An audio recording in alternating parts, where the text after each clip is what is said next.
As far as I'm concerned, Nigeria is a failed state. I'm sorry to say that, but some people will disagree with me. The state of Nigeria is pathetic. Right now, that we exist as a nation is a miracle. The independence we gained was just political independence. Political independence without economic independence does not really help anybody at all. Building a resentment that culminated in a wave of terror against the Igbo. They were massacring and slaughtering the Igbo people in the north. Our uncles, our wives, our children, our everything. And when they slaughtered, they took our property. They took our homes. They took all the things we built there. It was so unfortunate that the world looked on while innocent people were massacred. The Biafrans evacuated as they fled before the federal troops. Everybody was wailing and screaming. You could hear people crying for miles away. We had nothing. We had nothing to fight with. No matter the federal government's assurances that they will be safe, the Igbos flee.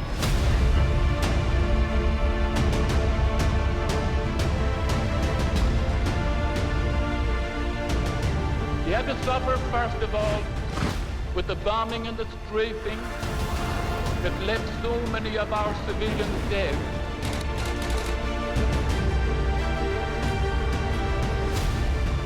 We have lost our property. We have nothing of our own. The Igbos have gone into the bush, leaving their homes shattered by shell fire.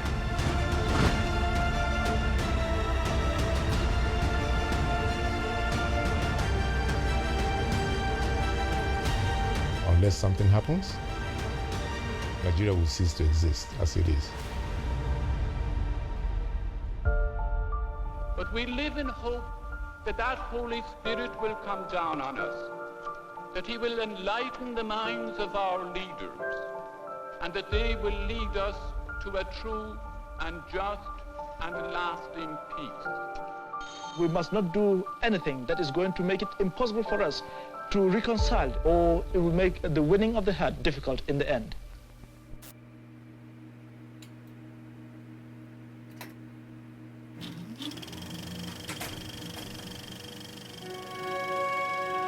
The British colony of Nigeria was created in 1914 via British colonial rule. The creation of the country we know as Nigeria was done by joining over 250 different ethnic groups in that region of West Africa that spoke different languages and practiced different faith. The three major tribes in Nigeria are the House of Fulani, the Igbo, and the Yoruba tribe. The country was divided into North and South. The House of Fulani tribe occupied the northern region. The Igbo tribe occupied the southeast region. And the Yoruba tribe occupied the southwest region. Africa is the most minerally rich continent in the world. The basis for European colonization was done in order to control the resources of the land. Nigeria was big in agriculture then. The north was known for its groundnut production. The east was known for its yam production. The west was known for its cocoa production. All of these things were produced without added value until they were sent to European factories where they were converted into manufactured goods. The country we know as Nigeria was created because of the agricultural products each region produced. Nigeria being a colony of the British, the economy was structured in such a way that it became the source of raw materials for metropolitan factories in Europe. So they built railroads, they built highways, but for the interest of moving raw materials from the hinterland to the harbor where these things were shipped. So there was never a time that Nigeria as a colony was known for its manufacturing or anything. As a colony, Nigeria was the producers of raw materials and also served as a market for manufactured goods from Europe. As Nigeria began to advance in the 1920s, one tribe stood out from the rest: the Igbo people.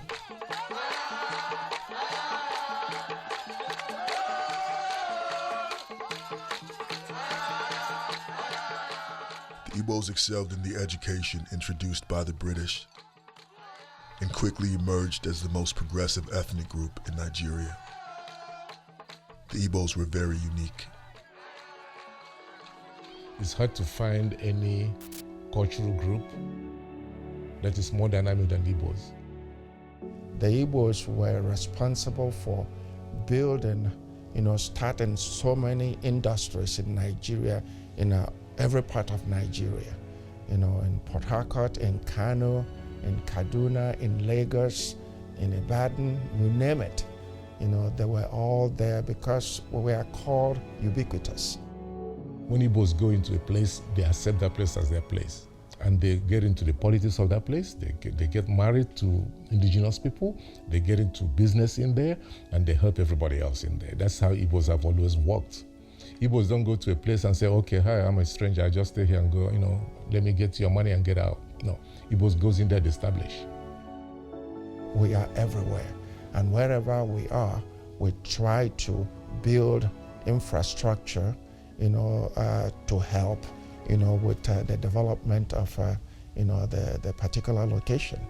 They wake up in the morning, they see an Igbo man running for council, for city council, because he wants to be a part of that group of, that culture. He doesn't want to be an outsider. That's the Igbo man, and that's why they're very successful. The Igbos would continue to progress in Nigeria, and in the late 1950s, the Igbos would become very strong voices and would ultimately lead the independence movement from Great Britain. Nigeria gained her independence from Great Britain on October 1st, 1960.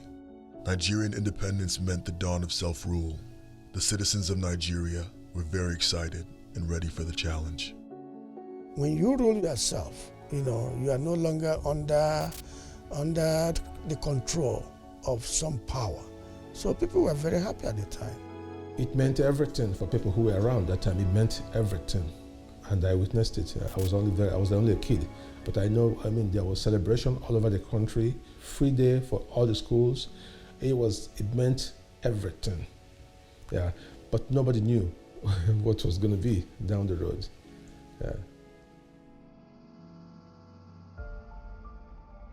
Many Igbos believed that when Nigeria gained its independence in 1960, their former colonizers forged profitable business deals with the incoming leaders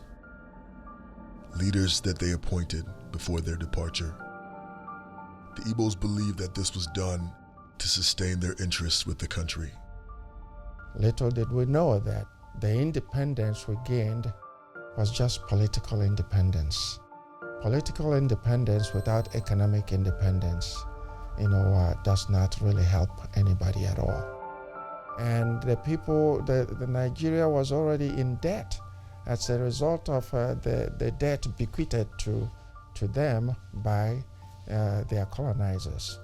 Okay, so things started to fall apart shortly after independence due to power tussle and corruption, due to the fact that the people are of different tribes. As far as somebody could be talked into, providing the British with what they needed, that was the person or the tribe that was made the leader of the country. And those leaders continued to supply the British with what they wanted, and the British was satisfied to look the other way. Initially, when they got their independence, they had a central government, what they call federal government. The seat of the government was in Lagos. Nigeria had what they call a prime minister, okay? And the prime minister was the head of the government, the federal government. The prime minister was the boss. Tafawa Balewa is from the north. He was the prime minister of Nigeria, and they had Nnamdi Azikiwe as what they call ceremonial president.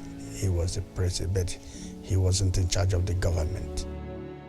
The prime minister had the voice. Dr. Nnamdi Azikiwe, who was the president, was simply like a front person because he was very eloquent, in speaking. But Tafawa Balewa, who was the prime minister at the time, was the prime minister. He had the power to do things. Many Igbos believe that Tafawa Balewa was strategically appointed the prime minister of Nigeria by their former colonizers. Tafawa Balewa was from the northern region of Nigeria. Hausas were nominal head and appointed by the British because they have a reason why they want the northerners to always be the prime ministers and all those stuff in those days. But if you look at the academics and the civil service and all this stuff, Igbos dominated it. It's well known. The seed that was sown was intended to ensure that, there will always be social unrest in Nigeria. The Igbos believed that the appointment of a northerner as the prime minister and head of the federal government was done deliberately to marginalize the Igbos. The Igbos are the most educated at the time, and I believe the British saw the Igbo as too intelligent. For that reason, they did whatever they could to make sure that the Igbos were put in their place back then.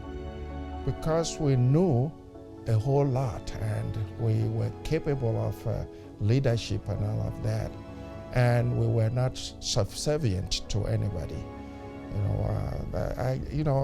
I couldn't pinpoint the particular reason why the British did what they did, but I believe that the Igbo, to some extent, were seen as a threat.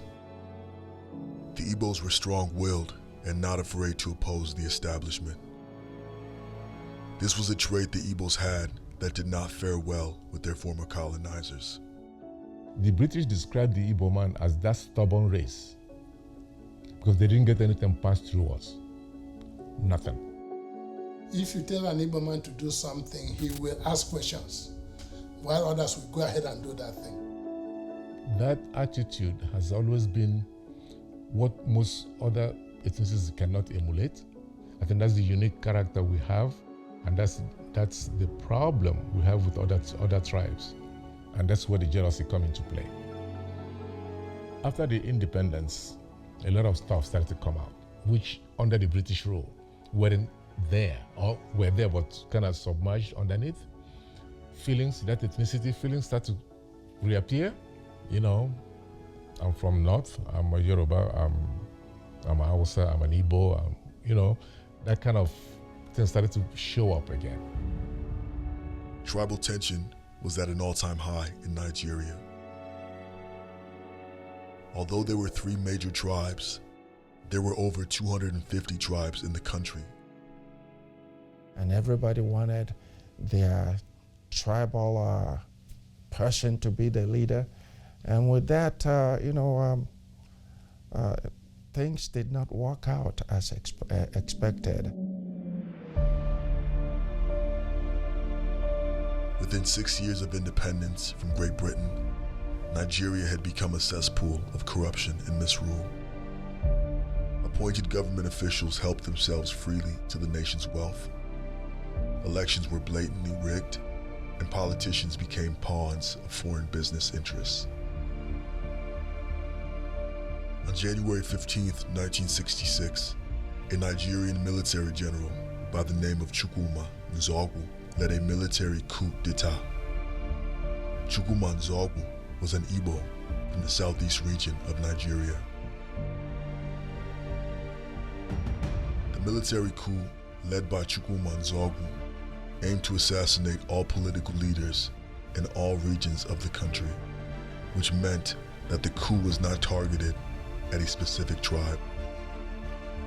The execution of a coup d'etat would eliminate all government officials in Nigeria, which would destroy government corruption and would ultimately allow Nigerian citizens to properly elect new government officials that would lead the country in the right direction. On January 15th, 1966, the coup d'etat led by Igbo military general Chukwuma Nzorgu was in full effect. Various leaders were assassinated across the country, including the Prime Minister and head of the Nigerian federal government, Tafawa Balewa. The Premier of the Northern region, Ahmadu Bello, and the Premier of the Southwest region, Samuel Akintola, were also assassinated. Every other governor or premier was killed during the coup in 1966, in January 15, 1966, with exception of Dr. Michael Okpara, who was an Igbo man and who was from the same place with the army general that staged the coup. As fate would have it, the premier of the Southeast Igbo region, Michael Okpara, was not killed in the coup. Also, the president of the country, Nnamdi Azikiwe, who was also an Igbo from the Southeast region of Nigeria, was not killed in the coup. After the coup was carried out, a senior Nigerian military officer by the name of Aguiyi Ironsi overthrew the rest of the government and became the head of state. Aguiyi Ironsi was an Igbo from the Southeast region of Nigeria. So the rest of the country, especially the Northerners, were mad. They were furious. After the coup had taken place, other Nigerian citizens, especially the Northerners, questioned the intention of the coup and wondered why none of the Igbo officials were killed. The fact that an Igbo was now the head of state also raised many questions as to the integrity of the coup. The Northerners perceived the coup to be an Igbo-staged coup, orchestrated by the Igbos in order to take control of the government. With this realization, there was immediate retaliation from the rest of the country. This began the vicious killing of innocent Igbos in the north and southwest region of Nigeria. The young men who carried out the coup identified leaders that they wanted to kill. Unfortunately, not every one of those leaders was killed, and as a result, some people from other parts of the country decided that their people were in the majority of the people that were killed, and they decided to take revenge. In May of 1966, thousands of innocent Igbo men, women, and children were killed in the pogrom. Innocent Igbo citizens were slaughtered, butchered, burned, shot, and tortured to death all over the country, especially in the north. So the Hausas saw that coup as an Igbo coup, which it wasn't, actually. So for them, it's like loss of power. So they have to do their own coup. They killed Aguiyi Ironsi, and that's when Nigeria started to go downhill. From that point on, Nigeria has always gone downhill, has never gotten up again. A counter-coup carried out by an army from the north was executed. During the counter-coup, Aguiyi Ironsi, an Igbo and the newly appointed head of state, was assassinated on July 29, 1966. The Northerners had taken the killings of Igbos to a whole new level. Igbo people as a whole were targets for murder, and not just Igbo political figures. The pogrom continued for several months, as thousands of Igbos were viciously murdered throughout the country, especially in the north. When the Igbos go to church, they would descend on them and start slaughtering. Okay? In your residence where an Igbo person lives, and they know, they will come there and slaughter people. They were burning cars, killing people. There was insecurity in the country. The lives were being destroyed, property destroyed. That continued, there was instability in the country at the time. they were massacring and slaughtering the Igbo people in the north. Our uncles, our wives, our children, our everything. And when they slaughtered, they took our property. They took our homes. They took all the things we built there. And that's why the Igbos withdrew back to their enclave, their homeland, the eastern Nigeria back then. The Igbos fled from the north and fled from the west and concentrated back in their own homeland. Some of them still stayed, the brave ones. The only place the Igbos were safe was in their homeland of southeastern Nigeria. Every Igbo citizen living in different parts of the country fled back to their native southeast land. Many Igbos fleeing to the southeast from the north were stopped and killed. The number of Igbo casualties fiercely grew to the thousands, and nothing was done to stop it. They killed Igbos anywhere they know, anywhere the Hausa man knows. And the Fulanis, they did it.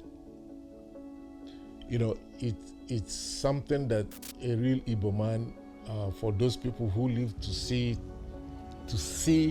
the images, don't want to talk about. If you do, you shed tears.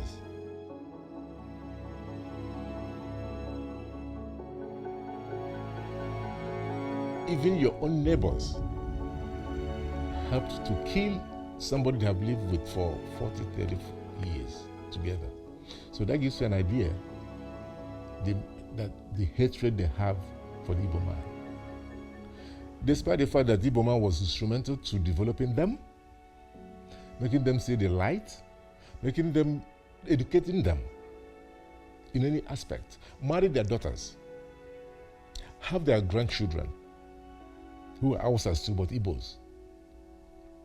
They still kill them after they lived amongst each other for years. So that gives you an idea that sometimes you wonder, you know, what will make people do that kind of stuff. As early as October of 1966, there were talks of outright war in Nigeria. A new head of state was appointed in the person of Lieutenant Yakubu Gowon. Lieutenant Yakubu Gowon was from the northern region of Nigeria. The Northerners had taken back leadership and control of the country. Since Nigeria's former colonizers appointed a Northerner as the leader of the country, the Northerners saw the leadership of Nigeria as a role that only they were destined to fulfill. As far as the Northerners were concerned, no one would come in the way of the supremacy they had in Nigeria, not even the Igbos.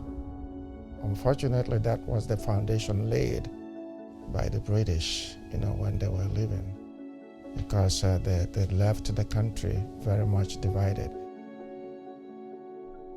Nigeria is a country that has no reason being a country.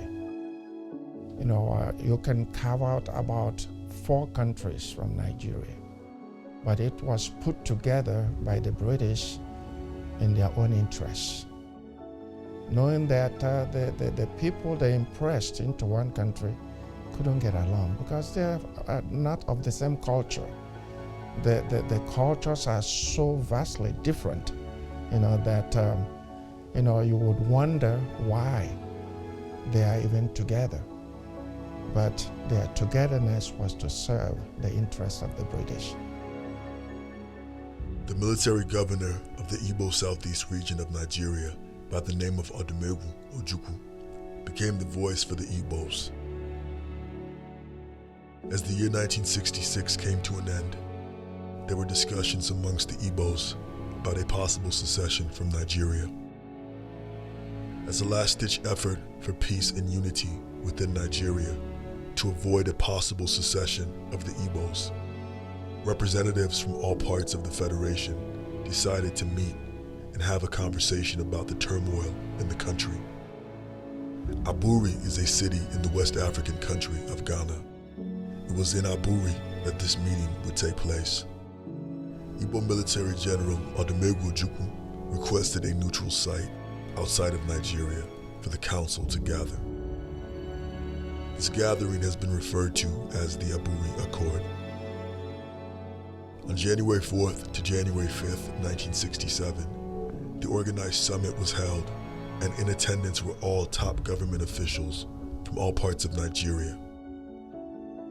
The parties gathered to discuss the conflicts in the country and a slew of other political issues that plagued the Federation, to hopefully come to an agreement and bring peace to Nigeria. The Biafran contingent representatives and the Nigerian representatives met to talk about peace treaty, how to resolve the problem in the country, to avoid the war. Things were agreed to, for the sake of peace in Nigeria, that was supposed to ensure peaceful coexistence, but those agreements were ignored. They were ignored. If they hadn't been ignored, I think things would have been, a lot better. Months after the Abuja Accord had taken place, it was apparent to the Igbos that the areas discussed in the summit would not be implemented by the northern-led Nigerian government. With this realization, the Igbos decided that secession from Nigeria was the only way. General Odumegwu Ojukwu consulted with the elders in the southeastern Igbo region of Nigeria, and upon their advisement, the Southeast was officially declared a secessionist state and no longer a part of Nigeria. On May 30th, 1967, General Odumegwu Ojukwu proclaimed the Republic of Biafra, and all its ties to Nigeria were severed. The Igbos were forced to do what they did. If you are not wanted, last resort will be to go home. So the Igbos went home, and they decided since they are not wanted, that they'll form their own country, which is the way it should have been in the first place. When you see your people being slaughtered, all right, the Igbos were being slaughtered in every part of Nigeria, north and west. If you were Ojukwu, what are you going to do? And remember, those areas, they had their military governors. They weren't able to stop the killing of the Igbos. They were not able. They were killing Igbos with impunity. People are being killed, people are rushing home, people are coming home blooded. People were with their scalps open, were running home, and hospitals were filled up. We don't have medicine, everything was there. And you're telling me, oh, please. It wasn't taken lightly, but if you hadn't taken it, the Igbo man wouldn't exist as we are today. They should understand that. We could have been pursued after being killed in the north, in the west. They could have pursued us home. We were not armed. There was nothing, we have no defense. Look at it this way. When the Igbo were everywhere, they were being killed. Okay, so they ran home. Some on their way home were stopped and killed. So you are home and you decided, okay, we are going to secede since we are not wanted. Since we are not wanted. Somebody had to make that decision with consultation. It was not a unilateral decision. It was with consultation from the people. Oil had been discovered in the southeastern Igbo region of Nigeria in 1958.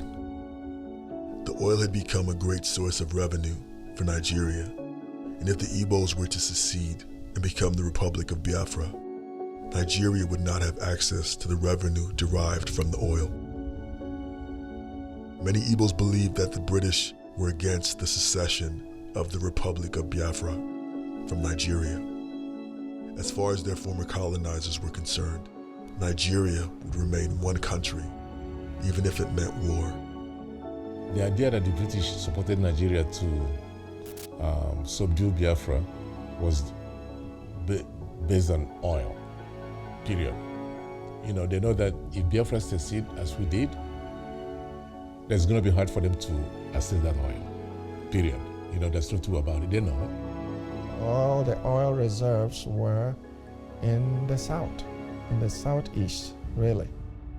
They weren't going to let the secession succeed because it would have meant, that the oil reserves would no longer be accessible to whatever became Nigeria.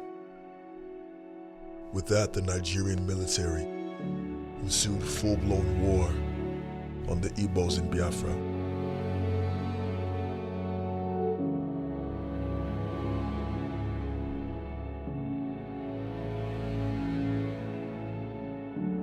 It was a nightmare.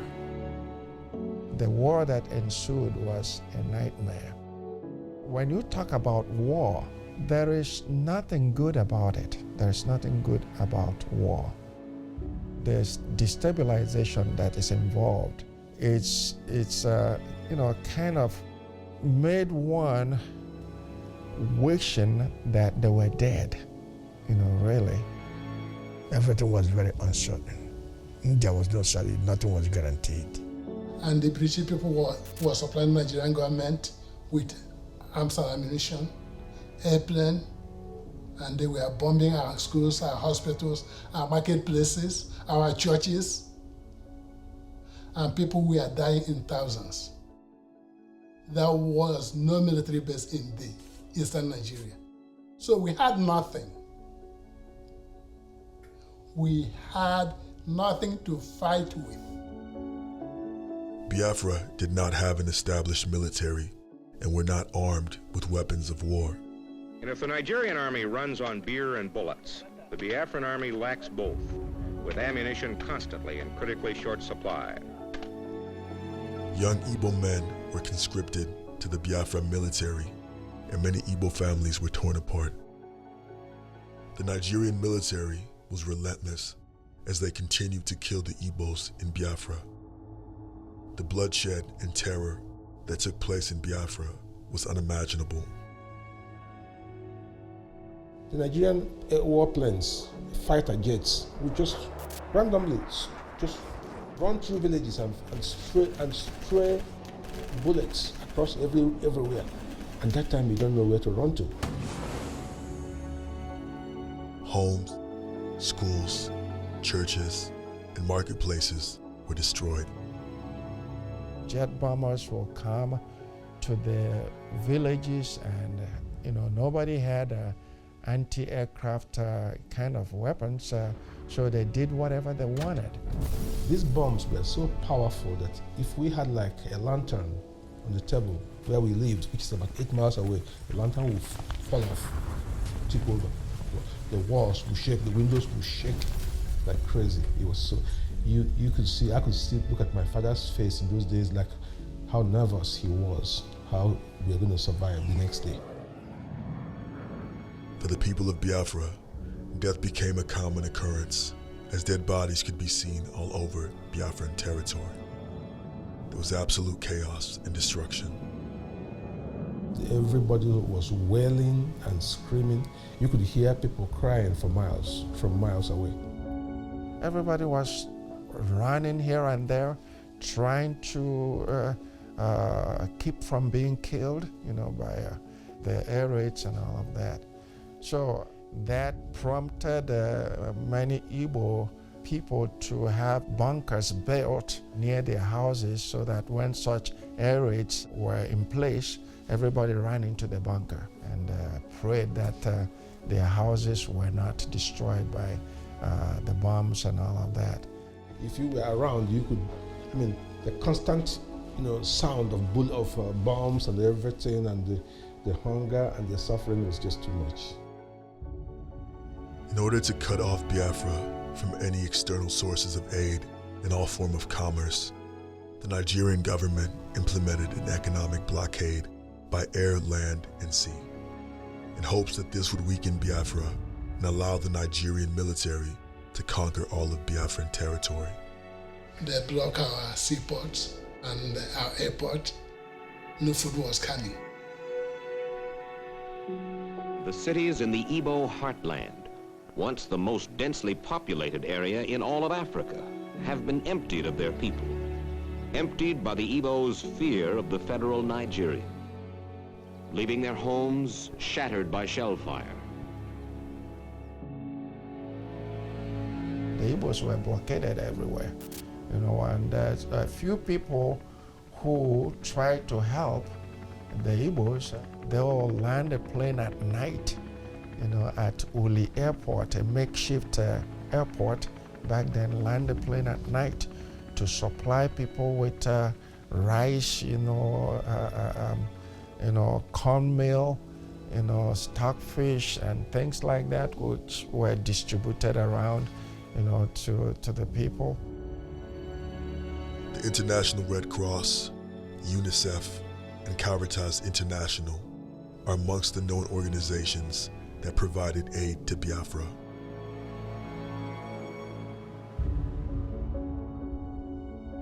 The aid provided was simply not enough to sustain the people. Innocent men, women, and children began to starve to death.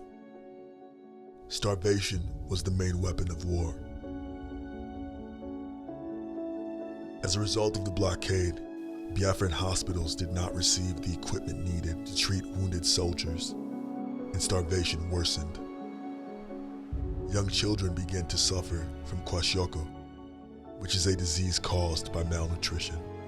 Till this day, the images of children with bloated stomachs suffering from kwashiorkor represents the terror that took place in Biafra from 1967 to 1970. Images of children suffering from kwashiorkor were posted in international newspapers and news outlets across the world. This was done intentionally in hopes that the world would be informed of what was happening in Biafra and would initiate an international outcry of support. Unfortunately, efforts to garner international support were unsuccessful. The images of the devastation in Biafra were seen across the world. Nothing was done to stop it. The world turned a blind eye to Biafra as innocent men, women, and children were killed.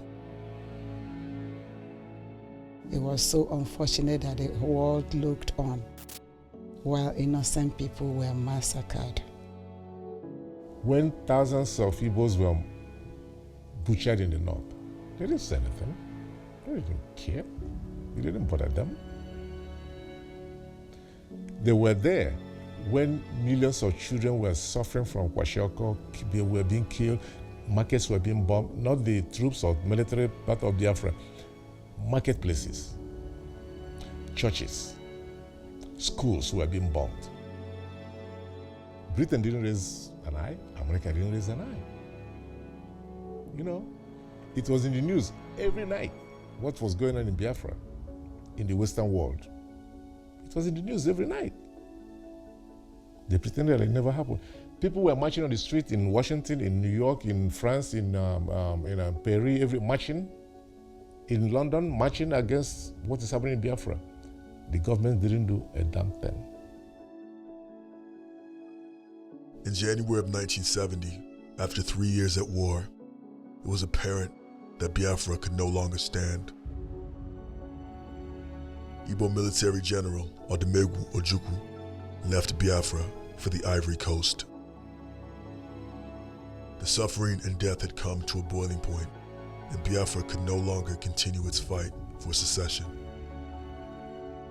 Upon the departure of General Odumegwu Ojukwu, General Philip F. Young, who was his second in command, agreed to officially surrender to Nigeria. The Republic of Biafra had come to an end. The pain, the suffering, the death was over. When they declared the war was over, there was a kind of both relief and a little bit of sadness. It's a day in history that none of us would. Everybody was crying. Yeah, we know we lost that war,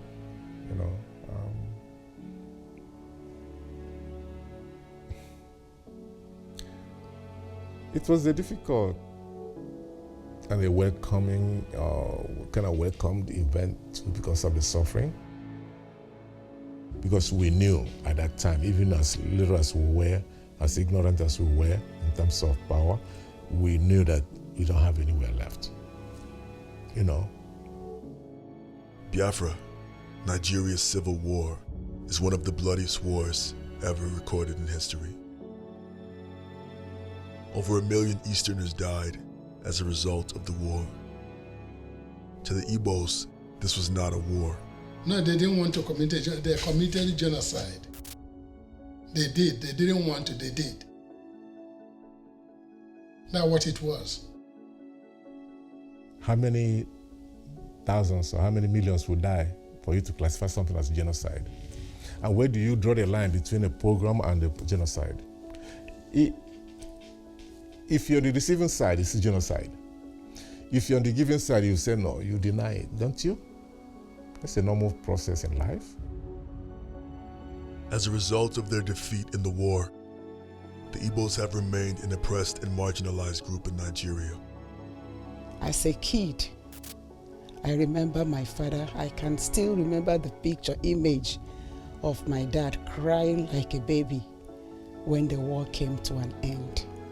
He wept so bitterly because he knew that the future of the Igbos will be at stake, that the Igbos are going to suffer, that Nigeria as a whole, they are going to deal with the Igbos for trying to leave the country. He said, this is not a time to rejoice because the future that awaits the Igbos is going to be terrible.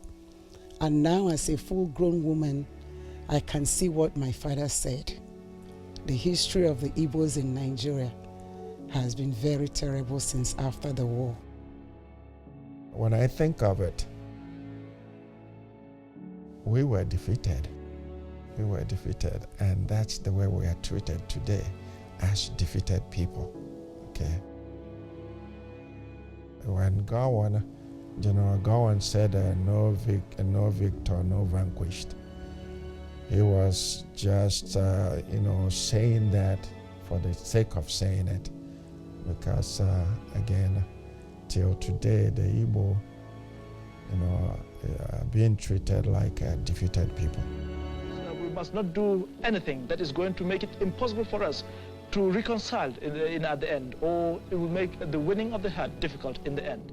Igbos have not been integrated back into Nigeria. They are continuously marginalized. One of the reasons Nigeria is backward is because, of the non-acceptance of the Igbos. Look at Nigeria today. It's even worse than when the Civil War started. It's even worse. People are finding it difficult to even buy food to eat. It's the most unfortunate thing, given that Nigeria is a country blessed with so many resources, natural resources. The Yorubas dominate the civil service now since the war ended. They have hiring practices, everything's within them. The Hausas the same thing, they're doing the same thing. Igbos are the ones who are kicked out of the Nigerian government completely. We don't have any, we don't even share in Nigerian prosperity. Thank God, we are people who are self-made people. We are purely business. We do our thing. And the same people who are dependent on government are doing, they are not doing better than anywhere than Igbos are doing. Igbos are still ahead of them because we are self-made people.